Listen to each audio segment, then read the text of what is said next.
We welcome you in. Hey, there we are. Welcome you into another edition of the Lion Country Kia Goon and Ironhead show. What? Oh my gosh, it's not Goon. Yeah.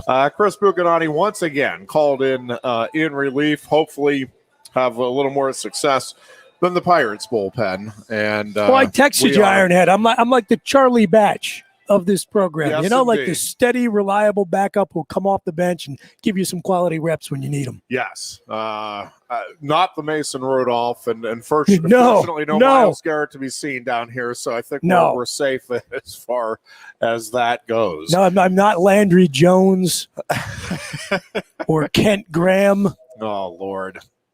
Kent Graham is forever on my list because he ruined an already awful weekend. The first time the Pitt-Penn State series ended, a buddy of mine who's a big Browns fan, Penn State played at Pitt and got shut out. What was it, 9-0, I think. It was a 12-0, I think, but it was terrible. Terrible game. Just god-awful.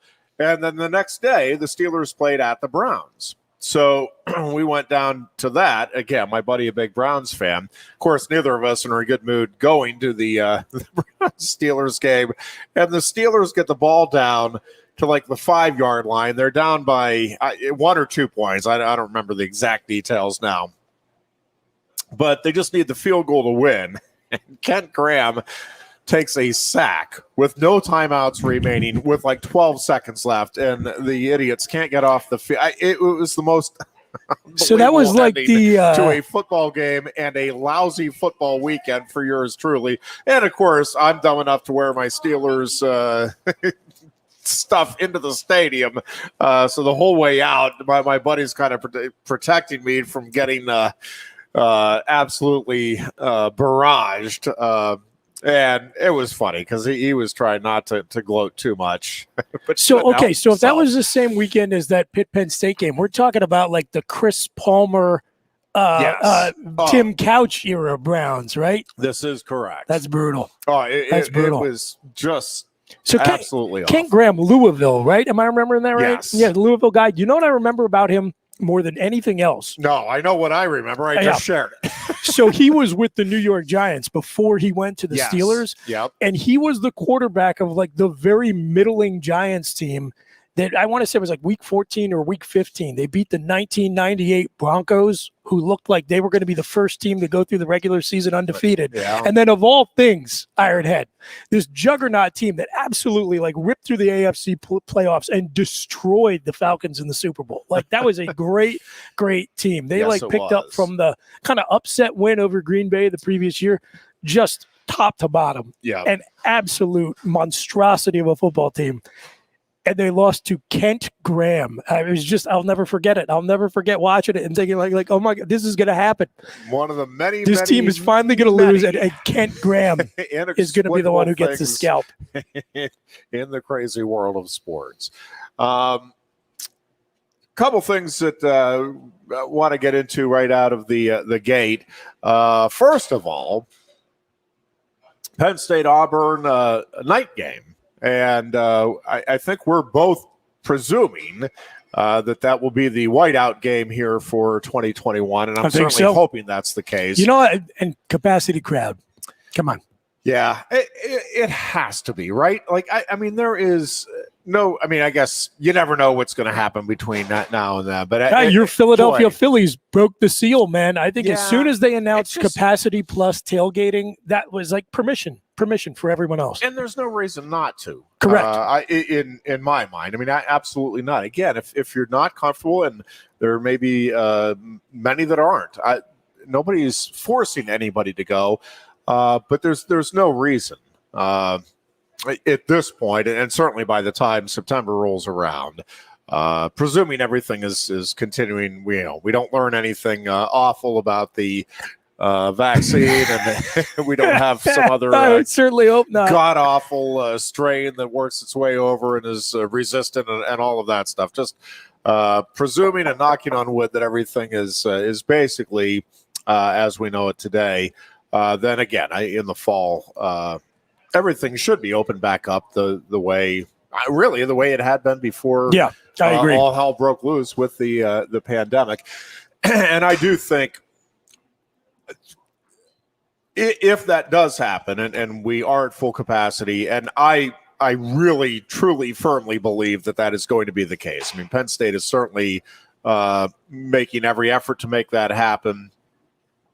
I think the political winds are such that it's, again, I just don't see any, at this point, I don't see any reason for that not to be the case, and I think it will be a situation where, again, you will have a full house at Beaver Stadium, and that place for that game, like I get goosebumps thinking about it. It's gonna be lit up, right man. now, because again, it has been forever, seemingly, since we've had that opportunity to unite as a fan base, as a community, and to have that opportunity in a game that, again, at that point of the season, is going to have a great deal of import. Huge. And the weather should be, right? The other advantage here is that it should be white T-shirts. It should be white T-shirts, I'm telling you. Yeah, I don't know, man. I'm not jinxing that. I'm not coming anywhere near that. The freshmen and the first-year students and the second-year students should be especially excited for that event. It's what I think. And I'll tell you what, Ironhead. Yes. Yeah, don't get me started. I'm trying not to get myself started. I think Penn State's looking to go 3-0 going into that game. So this is a really tough 3-game stretch to open the season. I think about as strong an opening 3-game slate as I can remember, really, for Penn State, by virtue of the fact that when we put Ball State on the schedule, who knows? Tim Curley probably put Ball State on the schedule. But when we scheduled that team, that looked like, your typical Buffalo, Nevada type non-conference warm-up. It's a really good team that is returning a ton of talent that we ought not take lightly at all. Now, I'm not predicting an upset or anything, but I'm saying in terms of the type of team that you bring in at that time of the year, that is a really, really tough test. That is a lot more akin to App State than it is to Akron, right? Agreed. So you got to be careful about that game. That's week 2. You open up on the road in Madison. I'm curious, is that game maybe going to be a night kickoff? Probably not, I'm guessing, since they already announced their ABC ESPN is doing a primetime game. So maybe that's a Fox Big Nooner. I don't know. But either way, very tough to open on the road, very tough to play in Madison, tough to play a ranked team right out of the gate. Now, to me, the only advantage is that Wisconsin's in the exact same boat as Penn State as far as not having had a normal 2020 and having to get ready to play. Well, I think Penn State is going to be ranked too, so it's going to be ranked on ranked.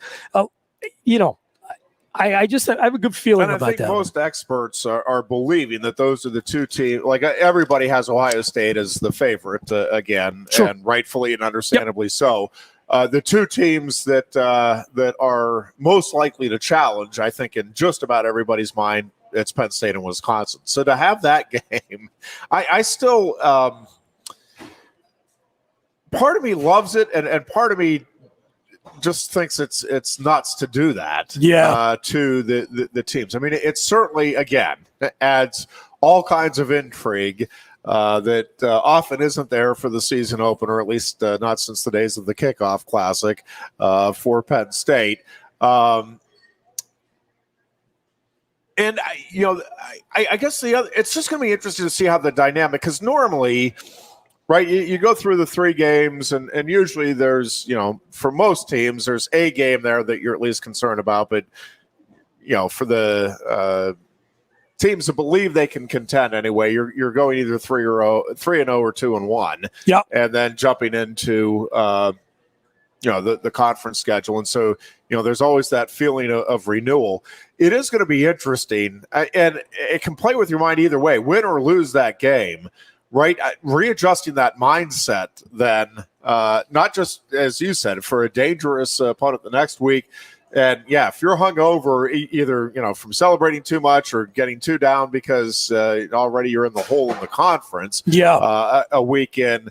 I mean, it can certainly snowball very quickly, or you can get again. That game worries me also because if Penn State does get the big win, right, then you have the night game with Auburn just around the corner. Everybody's going to be talking about that and taking this one. And everybody, I'm talking about the fan base and the other kids on campus, like, man, this is going to be great. You guys in Auburn, you're both undefeated. Go in. And it's like, man, you better pay attention because that will feel like the ultimate trap game if Penn State does come off that opening day victory. Especially because of the kind of, and listen, we're months out. I don't want to spend too much time on this, but because of the kind of offense Ball State runs. Yes. That, is very wide open, very aggressive downfield, very creative.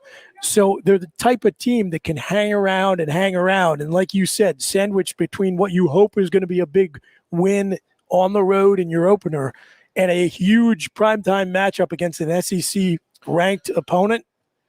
You do not want to be sweating that one out in the second half, let alone in the fourth quarter. Yes. And they're the kind of team that can make you do that. Yep, toughest 3-game stretch to open the season probably since Nebraska, Cincinnati, Iowa in '83. Well, so let me give you. Cincinnati was not thought to be the. Yeah, but I guess they could play the Ball State. But that was a big L. 0-2. It was an awful so L. let me toss out a couple pieces until the Toledo game, the worst loss I sat through. Oh God, thanks for reminding me about the Toledo game. So let me toss out a couple of pieces of road opener trivia for you because I just finished an article about this for the Town and Gown Football Annual. Cool. So you brought up the kickoff classic. So that infamous Penn State Nebraska game in '83, that was the first kickoff classic. Yep. It was also the first college football game played in the month of August. Now it happens all the time. That was a big deal when it happened. And so I'll give you one other piece of road opener trivia for Penn State. It does not happen very often that Penn State opens on the road, especially not at an opponent venue. Like there have been, your Croke Park Classics, your kickoff classic games, the Bill O'Brien Syracuse game in 2013 at the Meadowlands or whatever it was called, MetLife Stadium. The last time Penn State opened the season on a ranked opponent's field and lost, you have to go all the way back to 1972. They traveled to number 7 Tennessee to open the season. All right. Wow. And lost by a score. Penn State didn't lose another game until the Sugar Bowl. They lost to number 2 Oklahoma. So even if the Nittany Lions drop this one, all is not lost. I think one good thing is that it's not a divisional opponent. So even if you do, someone's going to come out of that with an L, right? A very, very good Big Ten team is going to start the season 0-1. Yep. And the good thing is, one of the messages you give to your team in the post-game locker room is, guys, we still control our chance to get back to the Big Ten championship game. Yep. Yeah, no question. And again, no, of course, if you're Wisconsin, your path goes through Iowa and not Ohio State. So I think you would probably rather be in Wisconsin's shoes there. There's that. I don't know. This season is one of the more intriguing ones to me for Penn State in a while for a wide variety of reasons. Obviously, no question. Coming off of the 5 losses to open the season last year, and then rallying with the winning streak to end it, and just what we talked about, having a Big Ten conference opener, then having a big opportunity in an intersectional game. A lot of questions, I think, and again, rightfully and understandably around Sean Clifford. And, I still think to a large degree this team goes as he goes. And, I am very much in the camp that I want to wait and see. I'm certainly not down on the kid. But, man, I can't sit here and tell you that I've got a ton of confidence as we sit here toward late May that, listen, everything's going to be fine and Penn State is going to be humming along on offense. Do I think that's possible? I do. But, I think it's far from a sure thing based on what we saw last year. And again, I'm excited about the another new offensive coordinator and another new system that everybody's going to be learning. Similar, and again, it's not like we're starting from scratch here, but again, both excitement and nervousness because of that going into the upcoming season for me with the offense in particular. And I think you also just have so many moving parts right now in the Big Ten. Forget about Penn State. I think there's a lot of uncertainty about who, you presume that Ohio State is going to be Ohio State and is at least going to be in the mix here among the contenders. But outside of that, again, I don't have, I think Penn State and Wisconsin are identified as the most likely teams to contend. But I'm not going to be surprised if Michigan or an Iowa or even, a team that we're not talking about a whole lot right now puts some stuff together, whether it's a Minnesota or, again, Michigan State. I just think there's and I think Maryland's slowly building some. I don't think this year is going to be the breakthrough year. But I do think that's a program that is coming. And again, it's very hard to make headway in the Big Ten right now. But I think if there's a program that has been down that is going to do it, it's Maryland. And again, I think that program is still another season or two away from being, a team that could make some real noise in the conference. But I think it's a dangerous team, and especially, that the dislike of Penn State on that Maryland campus is very real, and I don't think it's all that dissimilar to what you see on the Pitt campus. I really don't. That is a game that Terrapin fans have marked every year with a great big red X. Similar IQ and class levels as well in those two fan bases. Yes, so fair enough. Maybe Maryland should go back to the ACC, and we'll trade them like Virginia Tech. So we can finally play Virginia Tech in football. And listen, I think Rutgers is going to be. I mean, well, they have to be improved, right? But I mean, I really do think. I think there's only one person that can get Rutgers into respectability in the conference right now, and they just happen to have hired that guy in Greg Schiano, and I do. I think he's. I still think the coaching throughout this conference is stronger than any other SEC. Pac-12, any conference you want to throw out there included. I think the coaching in the Big Ten is the best, bar none. And I'm not sure there's another conference that's all that close in terms of top to bottom depth of great coaches. Yeah. I mean, look, you need look no further than what Pat Fitzgerald consistently does with the talent he brings in at Northwestern. Like, it is borderline miraculous. It is when you think about it, and he's pretty representative of those. I don't want to. This is going to sound condescending, but I don't mean it that way. Like, the middle tier programs of the conference still have top tier coaching, no question. And look, I think you nailed it earlier, Ironhead. I think this season is pivotal for Penn State, man. I really, really do, because of what you just talked about. If you look at all the programs that are really on the up in the Big Ten that could potentially wedge their foot in the door, Indiana, another, the historically irrelevant program with great coaching. Maryland, even Rutgers. Yeah, they have a very, very good recruiting class going on right now at Rutgers. And we've seen Schiano have success there before. They're all in Penn State's division, and they all need to pull talent out of what has always been Penn State's bread and butter recruiting footprint. Yep. So after the way things went last year, and after, maybe a little bit of a dip in terms of the 2021 recruiting class, and then things rebounding nicely thus far for 2022, Penn State's got to win on the field, man. That's what cost us when the results took a little bit of a downturn from 2016-17 down to 2018. That lost us kids like Julian Fleming out of our own backyard. And so you can't afford to have the narrative that Penn State's not Penn State anymore start leaking back into the DMV and Jersey and Ohio, all these places where these ankle biters in your division are coming after some of the same kids that you need to be wearing blue and white. So very, very important season for Penn State. Yeah, and James Franklin. And again, those first 3 games, I mean, I don't want to put overstate the importance of it, but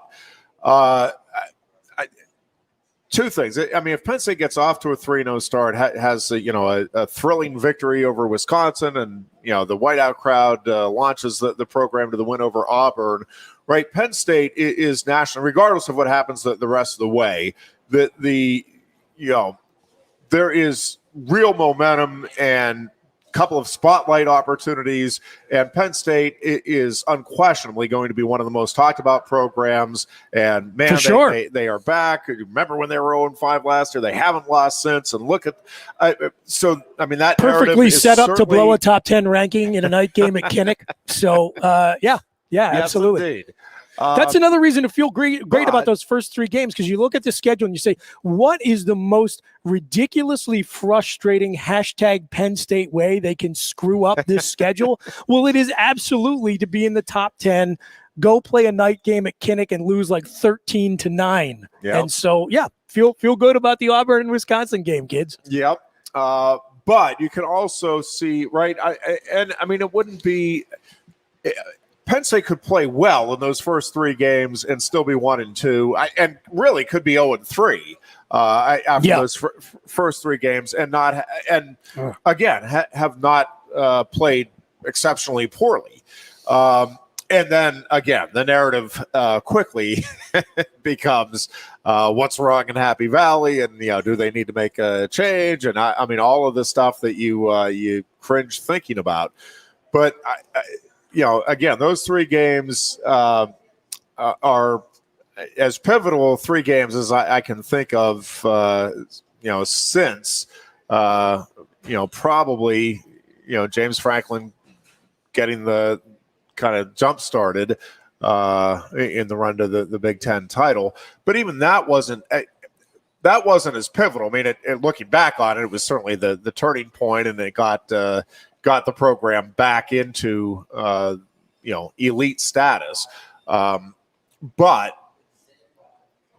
you didn't feel that pressure, right? I mean, it's like I don't think James's job. Yeah, I don't think James's job was anywhere near as much in danger as people have made it out to be, because I think behind the scenes, when you saw up close every day how the sanctions had gutted the roster he took over, there was nobody in the athletic department in 2016 saying we got to get rid of this guy. I don't think. No, that agreed. But I do think, again, after the 0-5 start last year, now they go 1-2, and with everything that we just talked about in the conference, again, it's just it's going to be really interesting and really critical start to the season here. For Penn State. It's a delicate ecosystem, Ironhead, here in Happy Valley. We have an athletic department that enjoys spending money. It enjoys spending it like never seen before here at Penn State. So you need to make money in order to spend it. We have an economy that has absolutely been, walloped by COVID-19, with very few other things to offset the losses of no fans in the stadium last year. So there is a ton of pressure from every angle on Franklin and his staff to win this year. So let me ask you this, going back to the whiteout thing. So you and I think, are in agreement that you have an opportunity in a showcase game against an SEC team. You want to get off the cycle of Ohio State and Michigan alternating the whiteout every year.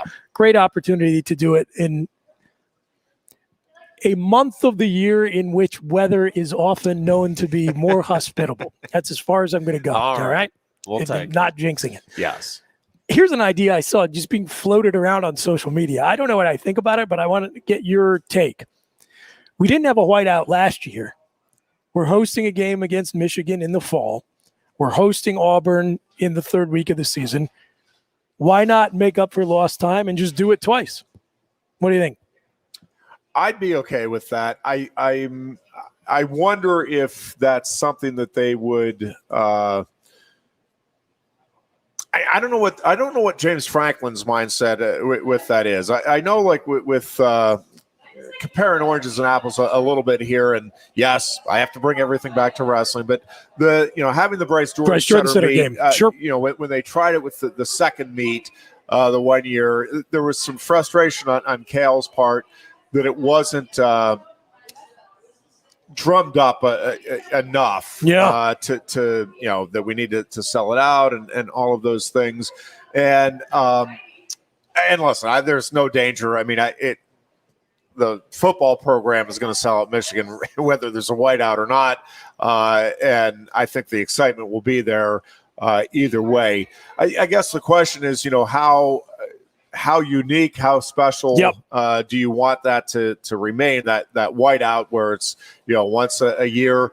But if you're ever going to do it twice, right? Like this obviously would be the year you would do it because you're owed one, right? As a fan base, you're owed one from last year. And I think that so it would make sense. I would be in favor of him, and I think it would be fun. I think it would add, again, little extra jolt to the fans and also to the economy, because there is, and again, folks are going to come into town, they're going to spend money either way. I do think if you have that second whiteout game, though, again, there's going to be a few more stragglers that decide to tag along because they want to be there. And you're talking for part of it, just in town. I'm talking tons of apparel sales too, for sure. So, I think it would make a lot of sense. I don't have a sense for how, what James Franklin's thoughts are. I kind of doubt they're going to do it, but I know, Cale is very reticent now to have any more than the one meet in the Jordan Center. And part of it is that they just want to keep it as, this is the once a year really special. Well, and event. that makes sense to me because when you were in there, it absolutely feels special. Yeah. It is like an event. They go all out and you feel like, okay, this is something cool. We are only going to do this once. Yeah. This season I'm talking about. Yeah. So I'm going to soak it all in and enjoy it. Yeah, I can see that. And there is a different energy. Again, there's going to be a big crowd, enthusiastic, and it's going to be rocking no matter what for that Michigan game. I do think there just is a different level. You get amped up a little more when you know it's the whiteout game, when you know it's the national stage, and it's just a little different.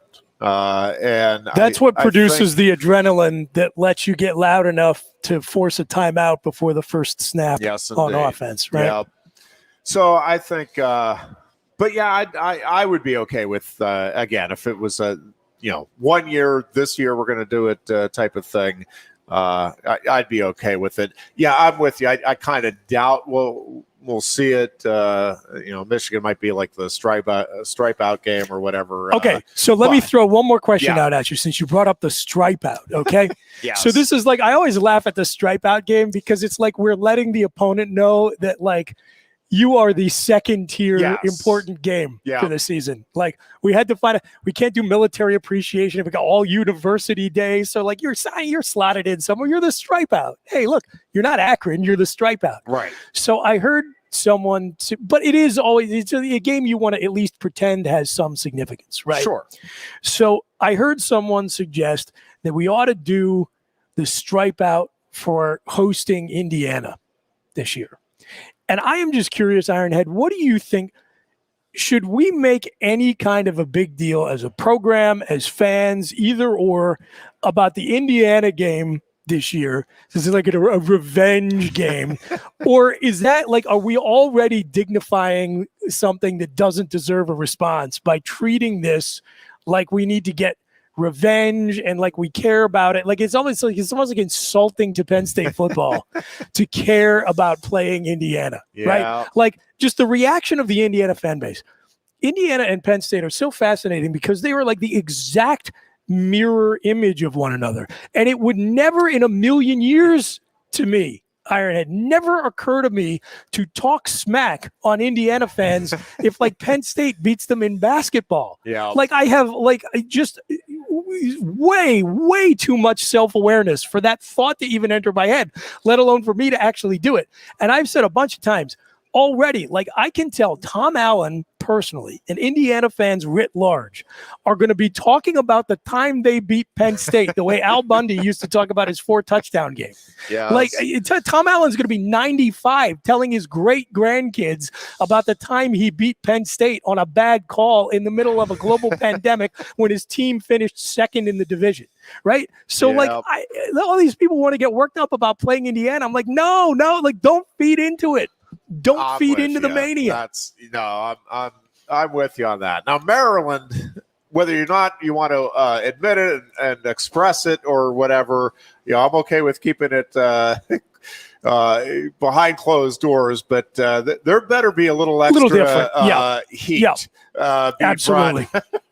When Penn State plays Maryland, they better be buckling up the chin strap a little tighter for that game this year, in my mind, because that is a team, that is a program that I think Penn State does need to give a little comeuppance to in the upcoming season. I'll give you one more Penn State road opener stat to take us into break, because I'm sure you want to talk about the stupid Penguins. Yes, I do.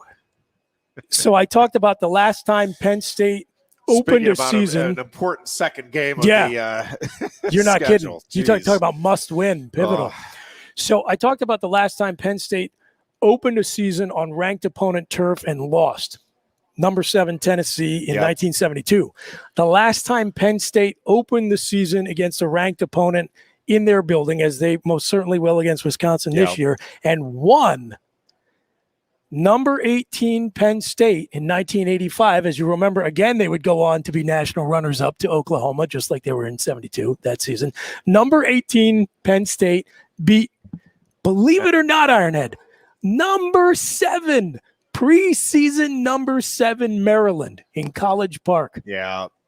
How in God's name was Maryland a preseason top 10 team? I mean, that didn't last very long, but holy God, how did that happen? Yeah, that's. It blew my mind. It blew my mind. Number 7 Maryland. Yep. Well, there's anomalies all throughout the the annals of sports, but that's actually a great win for Penn State too to open the season. I mean, it was. I mean, yeah, but that's like a black swan winning the lottery and then spontaneously combusting. I just can't believe it. I can't believe it. All right, we will take a break here. We'll be back to talk some Penguins hockey. The beloved Pens are down 0-1. Hoping I get to grow the spirit out a little while longer, but a very important Game 2 coming up tonight at PPG Paints Arena. We'll talk about that as we continue with the Lion Country Kia Goon and Ironhead show right after this. Must win. Lion Country Kia is offering exceptional deals on your new Kia during Kia's Command the Season event. We have a nice selection on the 2021 Kia Sportage with various options and prices as low as $26,800, saving you $3,000. Or if you demand big power and towing capacity, slip into one of the 2021 Kia Sorrentos available on our lot, starting at $32,680. Discover why Kia drivers throughout the area come to Lion Country Kia or visit online at lioncountrykia.com. Quaker Steak and Lube is throwing open the garage doors and setting up the umbrellas. It's patio season. Come enjoy great food, drinks, and fun in the sun. There's always something happening at Quaker Steak and Lube, but we're really amping up our event calendars for our favorite time of year. Visit thelube.com to find out what's happening at your local lube this season. Lunch, happy hour, dinner, or late night, indoors or outside, at Quaker Steak and Lube, you'll always find big flavors, friendly faces, and lots of fun. I'm here with Keith Goon Conlon, and you've got a little trip you're cooking up for August. Tell us about it. So we got 4 or 5 ex-football players, Shane Conlon, myself, Troy Drayton, Justin Kopakis, and Mike Marty. We're going to go down to Barbados, leave from different airports, 5 days, 4 nights. We've got to get our skills ready to go for the football season, so what better way to do it than down in Barbados? People come along on this trip, what are they going to be doing down there? Very laid-back atmosphere. We're going to have golfing trips, fishing trips. And then at night, the days are very, very chill.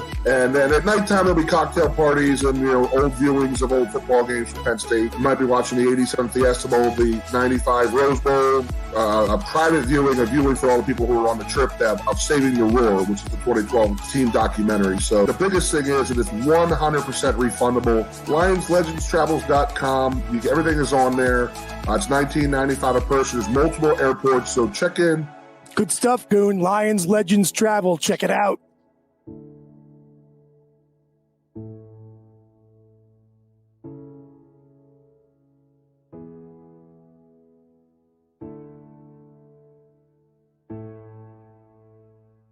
He's not getting that car in there. No, sir. Hey, look at these two troublemakers. Johnny, how are you? Wicked car, is that new? Yeah, it's a Sonata. Let me park it. Oh, you're not fitting your car in there. Chris, stop being a smarty pants, all right?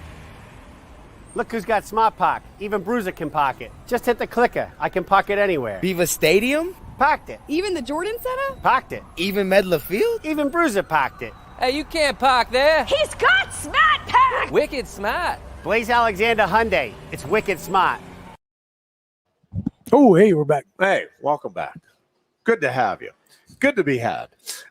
We are broadcasting live from Quaker Steak and Lube State College, the place to watch your sports events as we get back into the swing of things and to enjoy some great food. Went with the chicken tenders today, but probably be back on the steak salad bandwagon on Thursday.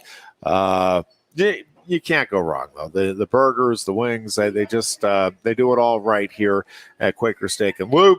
And as always, we are grateful to the good folks, Jeff Powers and everybody here at Quaker Steak and Lube for their hospitality and for sticking with us as we stuck with them through a very trying year plus. And glad to see everybody coming out on the other side of it. And hoping for much bigger and better things to come here the remainder of this year. And our thanks to our other sponsors as well. Obviously, Lion Country Kia, our title sponsor, Blaze Alexander, just a couple of great local dealerships. And, man, I'm telling you, if you are looking for a vehicle, and I will be in short order here another month or so, those are couple of great places to begin and end your search. Just do a great job, both very, very good at customer service and kind of taking the time to make sure they're matching you with the vehicle that makes sense for you and your family. Did want to talk some Penguins hockey for sure here. The beloved Pens down 0-1 in the first round against the Islanders here. And I was telling Chris, I had some family obligations and was not able to watch any of game one, listened to every second of it. And first of all, I forgot just how great it is listening to Mike Lang. I just, man, it is fun listening to him call a hockey game. He just, his passion is just is wonderful and has a great feel. And at the end of the first period, he was saying this just feels like one of those games, and this might be one of those series where you just got to strap up and come along for the ride. And it really ended up being exactly that. And I think the series is going to be like that, where it's just going to be ups and downs. I suspect in just about every game and throughout the series, it's going to be like that. I really thought, Penguins gave up the opening goal, but felt like they had controlled really that first period. And once they got that tying goal, I mean, I know it was 1-1, but to me, it kind of felt like the Penguins had the lead going into the second period. And then Crosby had that, phenomenal goal. And I really thought at that point, Penguins were up 2-1, and again, it's hockey. I'm not taking anything for granted, but I really felt good about, okay, Penguins controlled play in the first period. Now they have the last couple of goals. They have momentum on their side, and Crosby was certainly playing like Sidney Crosby, and it just felt like they were going to be able to ride that momentum. But Islanders found a way to tie it, then obviously took the lead there in the third.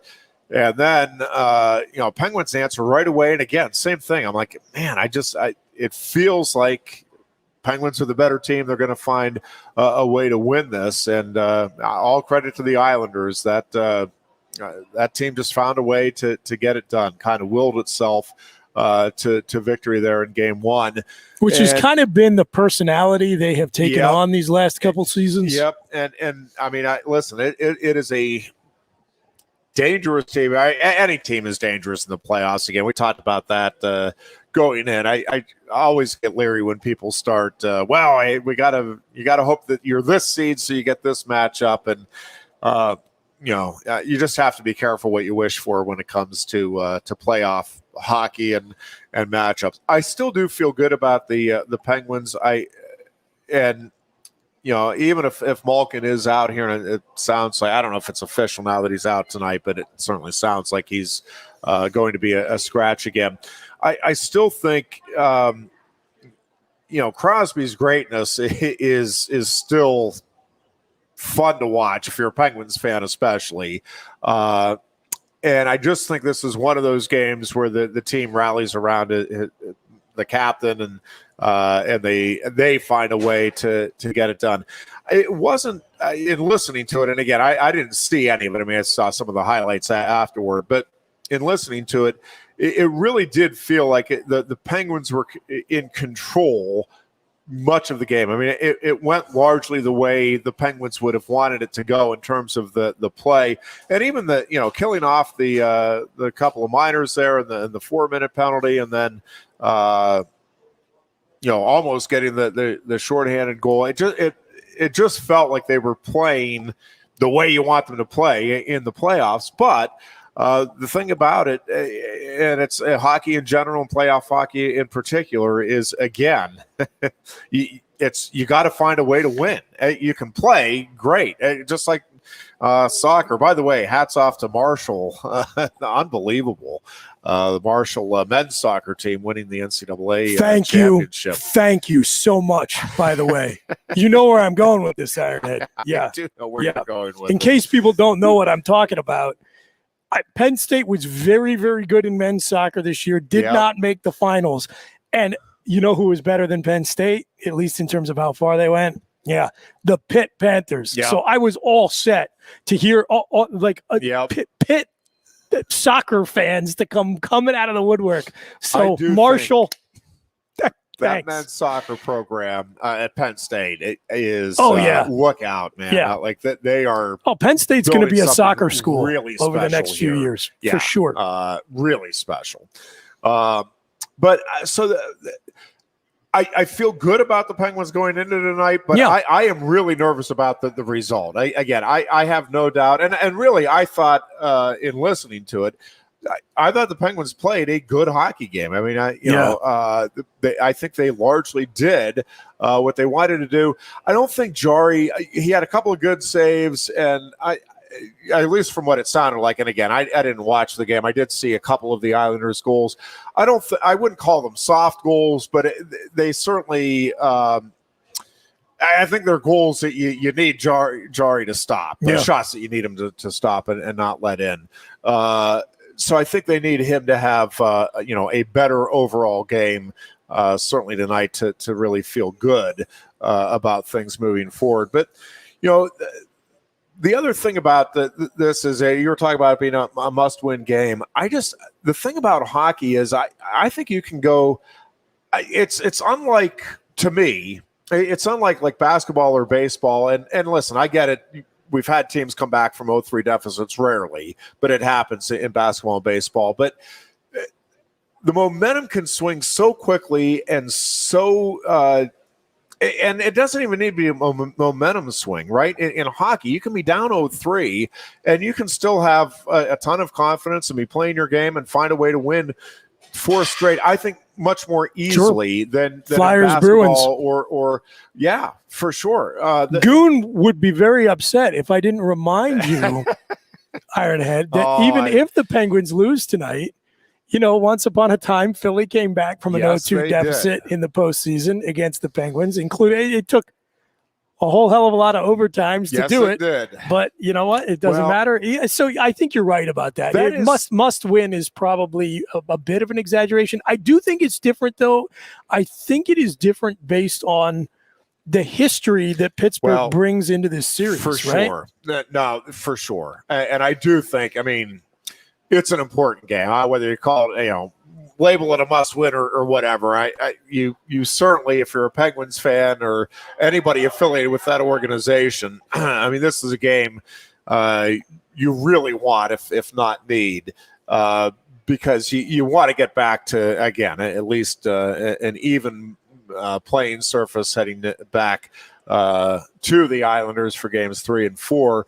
And, the other thing that in listening to the broadcast and just watching the way that game, watching in my mind, the way that game was unfolding,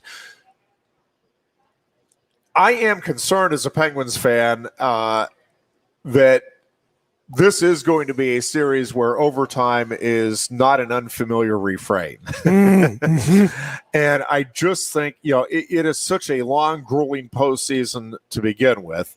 And listen, rarely, if ever, does a team get through an entire postseason, certainly if you're getting to the cup without getting some overtime games. So that's part of the nature of it. But I do worry if this is a series that, goes 6 or 7 and has, 4 or 5 overtime games, the toll that starts to take. And again, I love the Penguins' depth. I like the way they're playing the whole bit.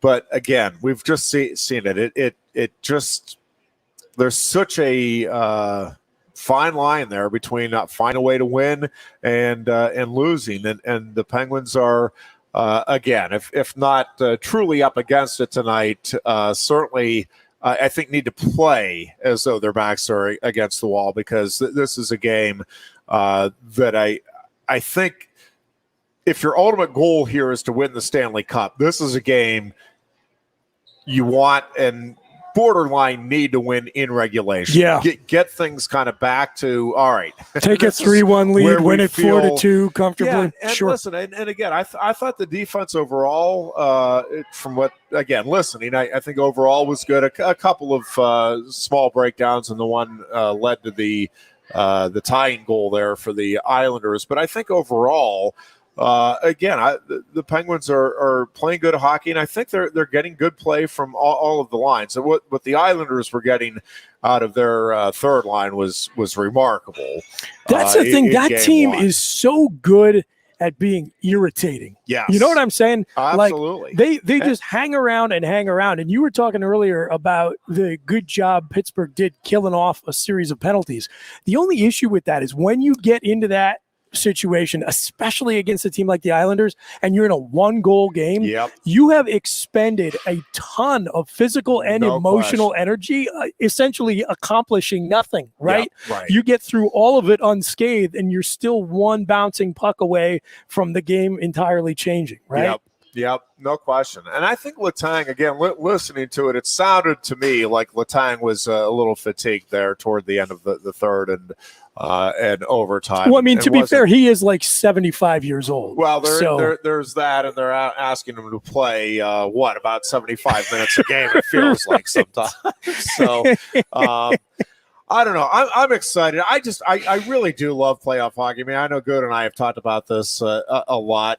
There's just nothing quite like it in sports, and especially I was telling my wife as they were getting ready for the overtime, I'm like I love this, but it is agonizing. Like I truly love. There is nothing as exhilarating and fear-inducing if your team is in it, as overtime hockey. Because again, it's just one bad bounce, one lucky break your way, whatever. I mean, you never know. I mean, you truly never know how a game that gets to overtime is going to end. If you get a flurry of great chances and you don't convert them, at that point, you're like, if we win this one now, it's found money, because inevitably you'll get like 3 or 4 good cracks at it early on in overtime.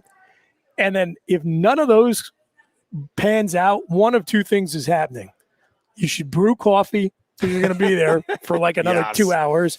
Or like 3 minutes later, there's going to be some ridiculous bounce that leads to a breakaway and the game's over. Yep. No, I'm Yeah. I'm revved up to see what happens tonight. I'm still feeling good going into game 2. I think you should be. But we've seen the play before in Pittsburgh, and I'm not going to be shocked by anything that happens. But doggone it, this does feel like a team that can make a serious run at the Stanley Cup. To me, the Penguins feel like they are in position to be able to do that this year and with this team. And I got into a discussion with a friend last week. This was before the playoffs began, about just Sidney Crosby and how he's going to be remembered and whether he needs another cup. And listen. Crosby's greatness, I don't know where in the pantheon of greats you put him. I don't know that it matters whether you have him top 3 all-time NHL greats, top 10, whatever, somewhere in there. He is certainly among the best, and he and Lemieux are unquestionably the 2 greatest to ever wear the Penguins jersey. But I mean, Rick Tocchet probably would be competing to be, top 3, we'll say, right? For sure. Yeah. And listen, I will say this. John LeClaire, right? The players that... Mark Recchi. Oh, well, obviously. That is the other thing about hockey, is that for me, more than any other sport, Jerry Seinfeld has that great bit about you're rooting for the laundry. Yeah. I will say in hockey, and maybe I don't know that this is true across the board. For me, more so like football, if a fan favorite, a favorite of mine gets traded off of the Steelers, even if not his fault, but he might as well be dead. Who cares? Because it is the Steelers that I'm rooting for. Now, I may hope that I'm not wishing ill will upon individuals, but I'm not rooting for them. Hockey for me is a little different. Like there are certain guys that I just, and even guys that never played for the Penguins, but certainly plenty of guys that have been off of the Penguins. And Recchi was a guy I'm sorry. I love the guy. Yep. I would root for him whether he could have been playing for the Devils or the team that I still despise the most. But whatever. There's just. Rod Brind'Amour is my all-time favorite flyer. Yeah. So I have many times rooted for the Hurricanes simply because he was playing or coaching. Yeah. Yep. I don't know. I'm with you. There's something about certain guys that just you love the grit or the determination, or could just be the flair that they have. But, just real quickly too, I have a very dry sense of humor. I was joking I was joking about the Rick Tocchet thing. I don't want anybody to be like, this guy said Rick Tocchet was better than Jágr. No, he's 4th or 5th. I mean, all time. I love Rick Tocchet. Good player. No, he was well. And listen, not as good as Jágr. Where I was going to go with that, and listen, another former flyer, by the way, talking about guys who moved having Jágr and Malkin as the quote unquote second fiddles, right? I mean, that's like the Pippen to the Jordans there for the Penguins. Like those are critical components. Malkin number 4 on your list. And, probably for me, for overall, for career, playoff hockey, you get into some guys that have had, special runs in the playoffs and just kind of ingratiate themselves. But when you're looking at the overall picture, I think you'd have to have Malkin for, at least in my mind. But I think when you get those Stanley Cup teams, though, in all honesty,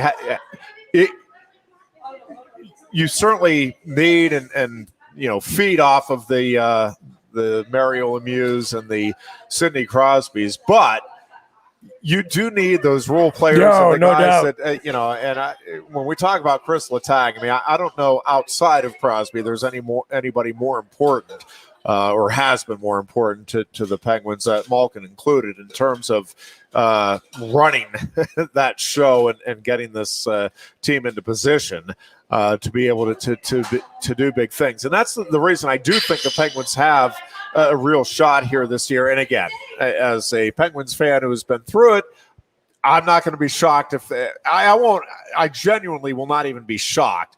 I'll be disappointed, very disappointed, and surprised. I won't be shocked if the Islanders sweep them. I'm not expecting it. I still think the Penguins are going to win this series. I still think they're going to win it in 6, but which is what I thought going into the series. Yeah. But again, if it's a bunch of 4 overtime games and the Islanders find a way to win every one, it's hockey, and I've seen the show before. But I do. It feels like this team is set up because of the role players that it has and the guys who have truly bought in and understood what it is that they're being asked to do this season, and especially the way they played those final couple of months and seem to have a real understanding, again, combined with the fact that you have Crosby being Crosby. I think the Penguins can make a real run here. But this game tonight has me excited and nervous, and I'm pumped for it. And one way or another, we will talk about it and much more on Thursday's show. Until then, we hope that you are both good and safe, dear Goon. We hope to see you back on Thursday. Chris, thanks as always for filling in. My pleasure, Ironhead. And again, we'll talk to you Thursday. Must win.